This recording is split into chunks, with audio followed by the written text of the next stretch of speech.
안녕하세요. 반갑습니다. 경제적 자유민족입니다. 오늘은 두 가지를 말씀드리려 합니다.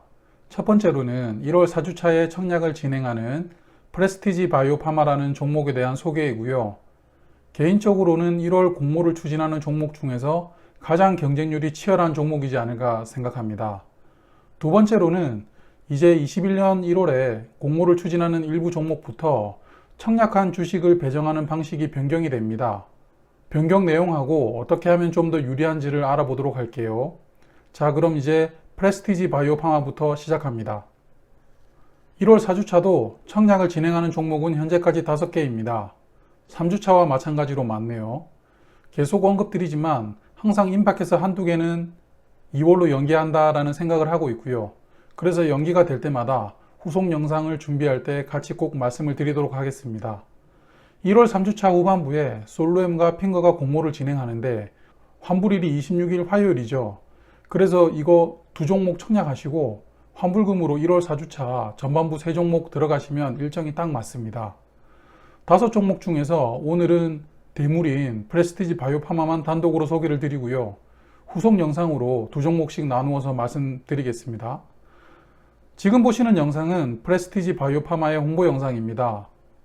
유튜브 업로드가 12월 24일이더라고요. 아마 청약하려면 IR을 해야 되니까 영상을 하나 제작해서 업로드 한 건지도 모르겠습니다. 프레스티지 바이오파마는 2015년도에 설립되었고요. 싱가포르 국적의 회사입니다. 관계되어 있는 회사로는 이름이 비슷한 프레스티지 바이오로직스가 있습니다. 주로 암에 대한 바이오시밀러 의약품에 관하여 연구하고 개발하는 회사이고요. 그리고 글로벌 제약사 테바와 전략적 파트너십을 체결하여 이스라엘 시장에서 바이오시밀러 제품을 독점적으로 상업화할 수 있는 권리도 가지고 있다고 합니다. 그리고 최근에는 췌장암 치료용 신약을 미국 FDA, 유럽 의약품청, 그리고 한국 식약처에서 희귀의약품으로 지정되는 쾌거도 이루었다고 하네요. 프레스티지 바이오파마는 싱가포르 본사를 기준으로 미국, 벨기에, 호주, 그리고 한국에 지사가 있습니다.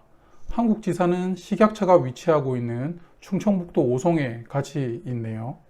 현재 바이오시밀러 관련 후보 물질을 폭넓게 연구 개발 중입니다.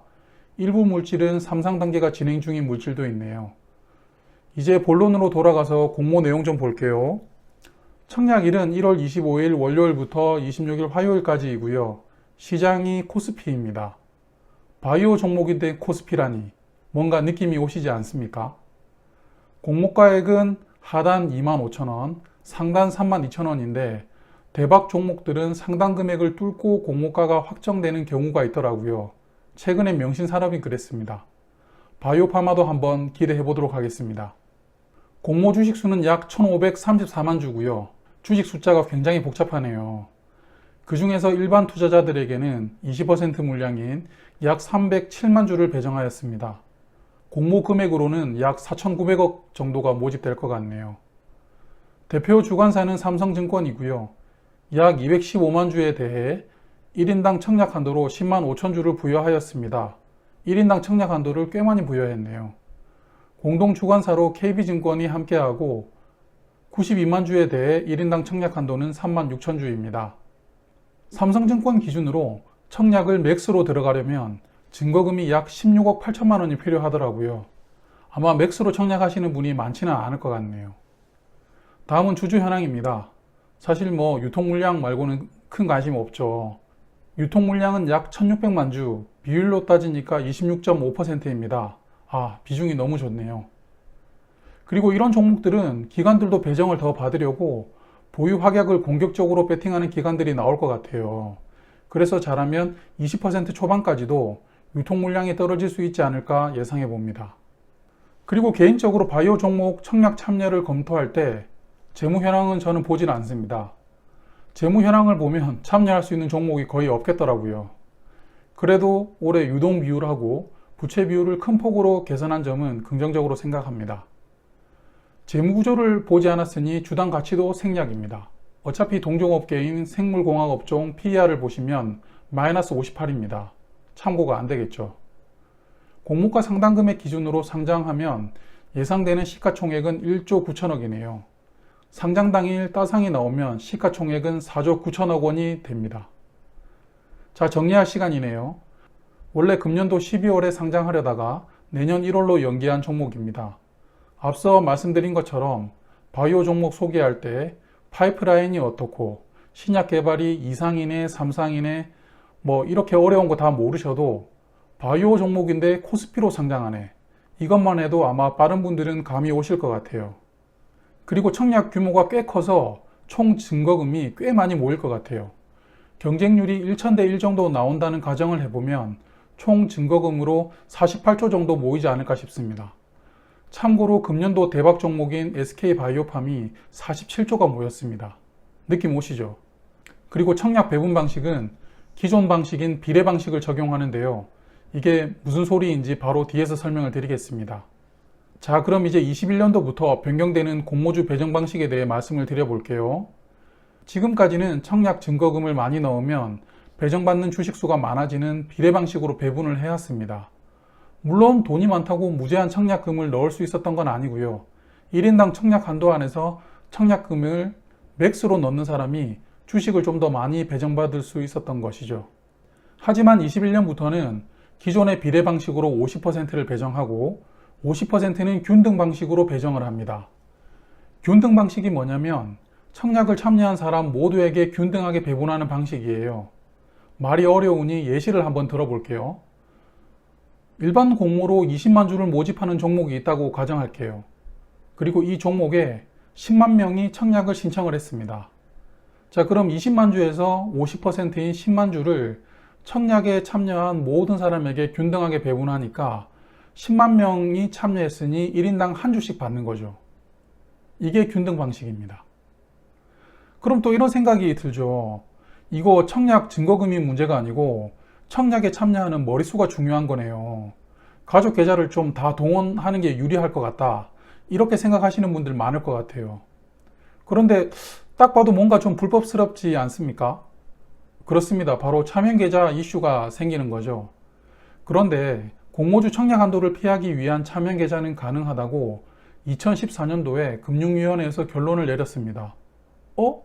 그럼 가족계좌도 사용해도 문제 없는 거네요? 네, 문제가 없습니다.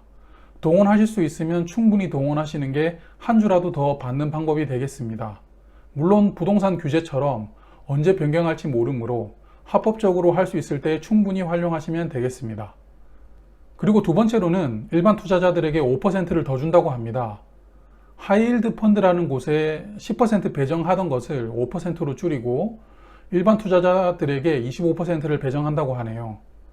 하이힐드 펀드는 23년까지만 5% 배정해주고 24년부터는 배정을 안 해준다고 합니다. 하이힐드 펀드라는 걸 처음 들어봐서 검색을 해봤더니 신용도가 낮은 대신에 수익률이 높은 고수익 고위험의 채권형 펀드라고 합니다. 뭔가 말만 들었을 때는 엄청 위험해 보이는데 밑에 문구를 보시면 채권형이므로 주식형 펀드보다는 안정적이다 라고 써 있는 걸 보니 채권형인데 그나마 좀 원금 손실이 가능할 수 있는 펀드겠구나 라는 생각이 들었습니다. 그냥 상식삼아 알고 있으면 좋을 것 같아서 말씀드려 봤습니다. 그럼 21년부터 청약을 진행하는 모든 종목부터 적용되는 것인가요? 라고 생각하실 수 있을 것 같은데요. 변경되는 방식이 적용되는 종목은 2020년도 12월 이후에 증권신고서를 최초로 제출한 종목부터입니다. 1월에 청약하는 종목들을 일일이 다 전자공시를 찾아봤어요. 그러니까 총 6개 종목이 해당되더라고요. 1월 3주차 종목이 4개, 그리고 1월 4주차 종목이 2개입니다. 앞서 소개드렸던 프레스티지 바이오파마는 증권신고서를 12월에 제출하였기 때문에 청약 배분 방식이 변경되지 않고 기존처럼 비례 방식으로만 100% 배분되게 됩니다. 그리고 마지막으로 하나가 더 바뀌는데요. 좀 규모가 있는 종목들은 청약을 복수주관사로 진행을 해왔죠.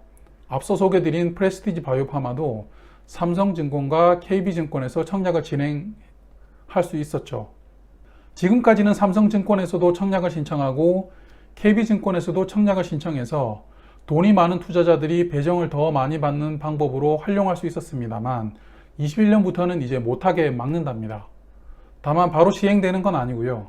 제도와 시스템을 갖춘 후부터라는데 아마 상반기 중이라고 추측해 볼 수 있네요.